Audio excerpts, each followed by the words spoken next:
The brickyard is not visible from any street, and it is accessible only by foot. It is truly a goldmine for making movies if you know where it is and how to get to it. The brickyard works out great for our movie because our plot takes place among ancient structures that has long since been abandoned by once highly industrialized civilization. On a sunny Saturday afternoon in July, Alex and I got together and explored the brickyard. Watch now as the two future movie directors go to work.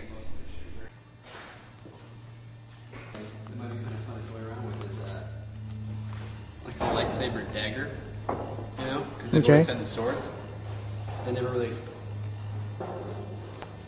covered the prospect of having like a dagger in the movies. Might be something we can introduce ourselves. And what would we be doing with this dagger? You know, I'm not really sure. How do you want to cover the headroom here? Or do you think it'll be alright to duck? I think it'll be alright to duck. So this is the part where we're walking. We're walking, okay. The glass will be to my right. The other camera should be posted there. This is the camera angle number 2 right here. The first camera angle will be placed right in front of me. This is where Jim and Jeremy will be walking when they first entered the building. This is where the class will be taking place to my right, up on this platform, or maybe right here, an instructor on the platform. And that's got the room a lot. So you're going to have your class kind of like right here, 2 deep, 3 rest, doing the really, really slow, just precise movements. And then you and Jeremy, all you gotta do is stay between this ledge right here, break up the shot, and make it workable. You just have to clean off some of that stuff. I agree. We're gonna have to position this camera, the long shot one, exactly where I'm at, so that camera number 2 is not in the view. Okay. You do that, or you can position it here, which is doable. Except you're gonna have to keep your shot tighter. I mean, you're gonna have to make sure that You mean zoom in? Yeah. Well, I mean, just keep it head to toe as wide as they are, so you don't get that. And if you want to kind of play the trick about it, you could do 2 separate runs at it. And as soon as you cut out, I mean, posture is not really a big deal. You just couldn't plan on lapping in the middle of the statement. You guys are gonna have to make like breaks in your, in your speech. Alex is one of the few people I know who has an endless stream of ideas. We can constantly throw ideas back and forth and continually build upon them. And we can do this whether at work or off work. Kind of over his shoulder, looking at me, and you have, maybe the same lineup, 3 abreast, 2 deep, and they're doing this, whatever they want to do. And then you get your shot from behind, and all you see is, maybe like all of their hands come together, and then you just kind of see the lightsabers pop up from behind them. And that's at a certain point in the song, and you can kind of drag away back to your view. And it'd just be kind of a cool clip to throw in the middle of it, I think. Because the camera can see from there to there. It gives you kind of a seclusion. You really don't know what goes on beyond the corner. So you're saying this is kind of like a seclusion over here? Yeah, and that would make sense in a fight. Like, for example, the military, a soldier's fight, they don't do it in the middle of everybody. They wait till they get some time to where they're off on their own, and then, maybe the arguing should be going on, and then just, one thing leads to another, and somebody pulls out their doozy and goes to town from there. But yeah, no, I think this would be a real good corner for that. I'm not sure I would want to incorporate students because I think as few students could be shown, because we're not going to have, we have obviously a limited number of people. I don't really want to give the students a personality, so as few of times as you can reuse the same people, it really kind of keeps them on, Okay. It makes them the brick in the wall and not personal people, And I think that it would be a lot easier that way, to not give them personalities, to just make them bricks.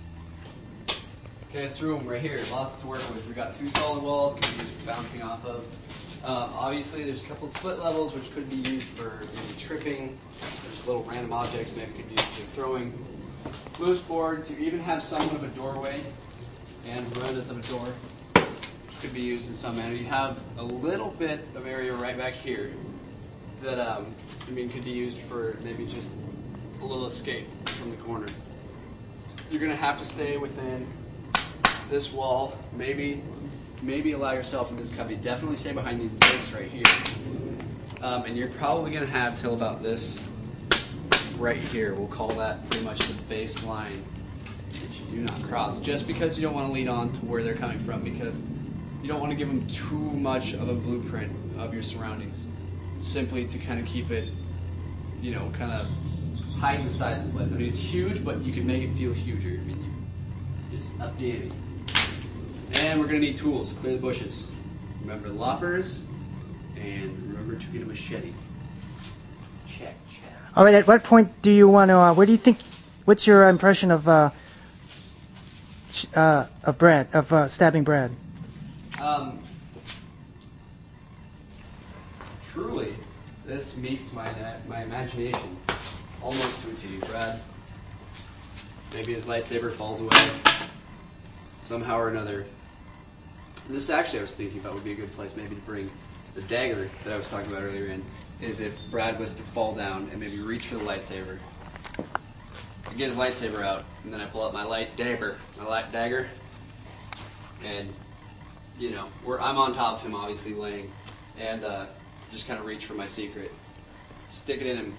When it's not turned on, I just stick it up against him, and you get kind of a close-up of Brad's eyes that get really wide, and he knows what's about to happen. And then you see maybe even a close-up of my finger flipping a switch.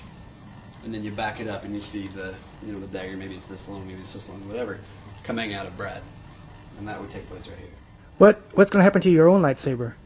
It'll have gotten lost, I think, at a certain point. Otherwise, there would be no point for Brad to reach for his, because it would have been off with his hand right then and there. But yeah, that's pretty much the idea I have about it. Later on, Alex led me to this other large arena in another part of the brickyard. We would eventually designate this area as Battle Arena number 2. Just as far as the athletics that are going to be involved in the fight, this will be so much easier to come by. It's got these neat little rays of light coming down. What an overview. I mean, the old catwalk up there. I mean, this is just badass to the bone.